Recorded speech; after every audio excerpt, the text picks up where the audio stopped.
আরেকটা category of লোক আছে যারা শুধু চিন্তা করে তার সাথে কাজ করে।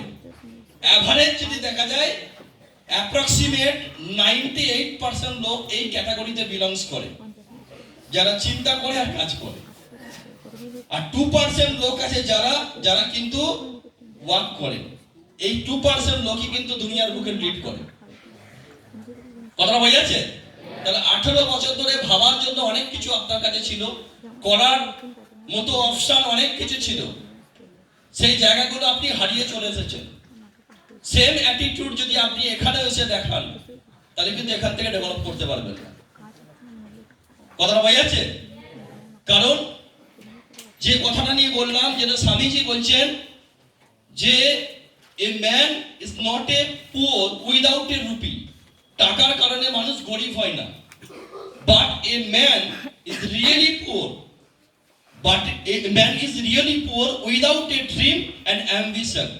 যদি জীবনের স্বপ্ন না থাকে, টার্গেট না থাকে, আমি কোন লেভেলে পৌঁছাতে চাই, যদি ওটা আমার কাছে স্পেসিফিক না থাকে, তাহলে আপনি যে দৌড়াচ্ছেন লাইক দ্যাট। আজ থেকে 2 বছর 2.5 বছর আগে লোকে একটা গেম খেলতো মোবাইলে, যে গেমটার নাম ছিল টেম্পল রান। মানে আপনি দৌড়াচ্ছেন, আপনি যা গেম স্টার্ট করবেন, হ্যাঁ এবার আপনি ছুটেই যাচ্ছেন, একটা সময় গিয়ে করে নিচে পড়ে যাবেন। করেন ইয়েস অর নো? টেম্পল রানের মতো আপনি দৌড়াচ্ছেন, যেখানে আপনার কোনো উদ্দেশ্য নেই, কোনো টার্গেট নেই, কোনো ড্রিম নেই। আপনি এই প্রফেশন থেকে ডেভেলপ করতে পারবেন না। আজ আমরা উঠেছিলাম, যদি আমরা আমাদের সফলতার লাইফ দেখি, এখান থেকে স্টার্ট করেছিলাম, যদি দেখা যায় এটা হচ্ছে আমার সাকসেসফুল লাইফ। আমি এই লাইফটা আমি শুরুতে পাইনি।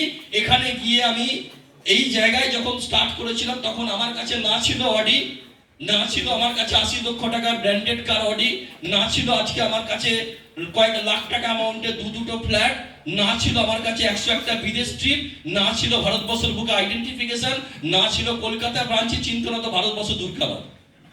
ইয়েস আর নো? তো আজকে না ছিল আমার কাছে ব্যাংক ব্যালেন্স, না ছিল যে ব্যাংকে একসময় অ্যাকাউন্ট খুলতে গেছি, সেই ব্যাংকে ম্যানেজার কুত্তার মতো বিহেভ করেছিল, আজ গেলে সেখানে স্যার বলে বসার সম্মান দেয়। বিকজ অফ অ্যাকাউন্টটা যখন মারার পর যখন দেখে যে এই ব্যক্তিগুলো ব্যাংকে অ্যাকাউন্ট করেছে, ব্যাংকগুলো চলছে আমাদের। Yes or no? বাট এই লাইফটা তো অনেক দূরের ব্যাপার।